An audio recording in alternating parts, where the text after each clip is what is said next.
ሰላም ጤና ይስጥልኝ የተከበራችሁ የዝንቅ መረጃ ዩቲዩብ ቻናል ቤተሰቦቻችን በያላችሁበት ሰላማችሁን ይድረስ እያል ለዛሬ ያዝንኳቸውን ዓለም አቀፋዊ መረጃዎች ከዚህ እንደሚከተለው ወደ እናንተ ማድረስ ጀመርን። አርዕስተ ዜናዎችን በቅድሚያ ትራምፕ የእስራኤልና የኢራን የተኩስ አቁም አሁን ተግባራዊ መሆን እንዳለበት አወጁ። ቀዳሚው መረጃችን ይሆናል። ኔታንያሁ ከተኩስ አቁም ውጪ ሌላ አማራጭ የላቸውም ሲሉ የፖለቲካው ተንታኝ ኦሪ ጎልደንበርግ ተናገሩ።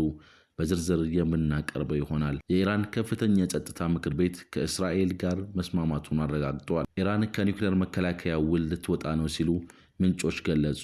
ተጨማሪው መረጃችን ነው። የተከበራችሁ የዝንቅ መረጃ ቤተሰቦች አብራችሁን ስትቆዩ እነዚህንና ሌሎች መረጃዎችን ታገኛላችሁ። መልካም ቆይታን ተመኘው። ትራምፕ የእስራኤልና የኢራን የተኩስ አቁም አሁን ተግባራዊ መሆን እንዳለበት ማወጃቸው ተሰምቷል። የዩኤስ ፕሬዝዳንት ዶናልድ ትራምፕ ማክሰኞ ማለዳ ላይ እንዳስታወቁት በኢራንና በእስራኤል መካከል የተፈጠረውን ግጭት ተከትሎ የተኩስ አቁም ስምምነት ተግባራዊ መሆን ጀመረ። ይህ ማስታወቂያ የኢራን መንግስት ግንኙነት ያለው ሚዲያ ቴህራን የመጨረሻውን ዙር ሚሳኤሎችን በእስራኤል ላይ መተኮሷን ከዘገበ በኋላ ነው። በአሜሪካ ሰዓት አቆጣጠር ከቀኑ 1 ሰዓት አካባቢ በትሩዝ ሶሻል ሚዲያ ላይ በለጠፉት ጽሑፍ ትራምፕ የተኩስ አቁም ስምምነቱ አሁን ተግባራዊ ሆኗል፣ እባካችሁ አትጣሱት ሲሉ ጽፈዋል። ይህንን ማስታወቂያ በትራምፕ የተኩስ አቁም ቀነ ገደብ ከማስቀመጡ በፊት ኢራን በእስራኤል ላይ የመጨረሻውን የሚሳኤል ጥቃት በመክፈቷ ውጥረቱ እየጨመረ መምጣቱ ሌላ ትኩረትን ስቧል። ኔታንያሁ ከተኩስ አቁም ውጪ ሌላ አማራጭ የላቸውም ሲሉ የፖለቲካው ተንታኝ ኦሪ ጎልደንበርግ ተናገሩ። የፖለቲካው ተንታኝ ኦሪ ጎልደንበርግ የእስራኤል መንግስት ከእርቀ ሰላሙ በፊት ኢራን ውስጥ ሁሉንም ዓላማዎች እንዳሳካ መናገሩ አስቂኝ ነው ብለዋል።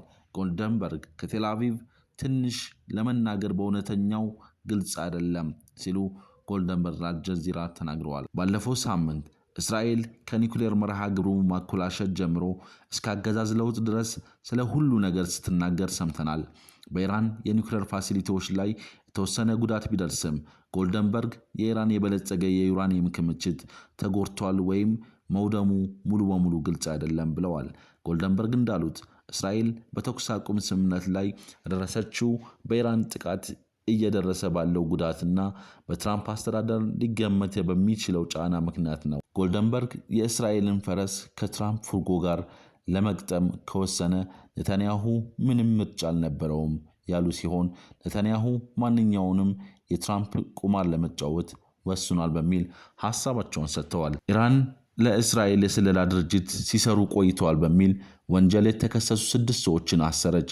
የመንግስት ሚዲያ እንደዘገበው 6ቱ ግለሰቦች ለእስራኤል ሞሳድ የስለላ ኤጀንሲ ሲሰልሉ በምዕራብ ሐማድ ግዛት ተይዘዋል። ከሃዲዎቹ አካላት በሐማዳን፣ ራዛን እና ነሃቫንድ ከተሞች በህብረተሰቡ ላይ ጭንቀት በመፍጠር ኢራን አሁናዊ ያለችበትን ገጽታ ምክንያት በማድረግ ስሟን በማበላሸት የሰሩ እንደነበረ በአካባቢው የአይአርጂሲ ባለስልጣን አሊ አክባር ተናገሩ። ኢራን ጦርነቱን ከጀመረችበት ጊዜ አንስቶ ለእስራኤል ሊሰልሉ የነበሩ በደርዘን የሚቆጠሩ ሰዎችን በቁጥጥር ስር በማዋል በርካታ ሰዎችን በሞት መቅጣቷ ይታወሳል። የእስራኤል ተቃዋሚ ፓርቲዎች መንግስት የጋዛን የተኩስ አቁም እንዲከተል አሳሰቡ። የሴንትራል ሌፍት ዲሞክራቲክ ፓርቲ መሪ ያየር ጎላን መንግስት በኢራን ላይ የእርቅ ስምምነት ለማድረግ የታወጀውን የተኩስ አቁም በጋዛም እንዲከተል አሳሰቡ። ተልእኮውን ለማጠናቀቅ ጊዜው አሁን ነው፣ ሁሉንም ታጋቾች ይመልሱ፣ በጋዛ ውስጥ ያለውን ጦርነት ያቆሙ እና ማንኛውም እስራኤልን ተጋላጭ ለማድረግ የሚያንሰራራውን ችግር ለአንድና ለመጨረሻ ጊዜ በመቅረፍ እስራኤል እንደገና መገንባት አለባት ሲሉ አቤቱታ አቅርበዋል። የኢራን ከፍተኛ የጸጥታ ምክር ቤት ከእስራኤል ጋር መስማማቱን አረጋግጧል። የኢራን ከፍተኛ ብሔራዊ ደህንነት ምክር ቤት በጽዮናዊው ጠላትና በክፉ ደጋፊዎቻቸው ላይ ጦርነትን ለማቆም ብሔራዊ ውሳኔ ላይ መግለጫ አውጥቷል።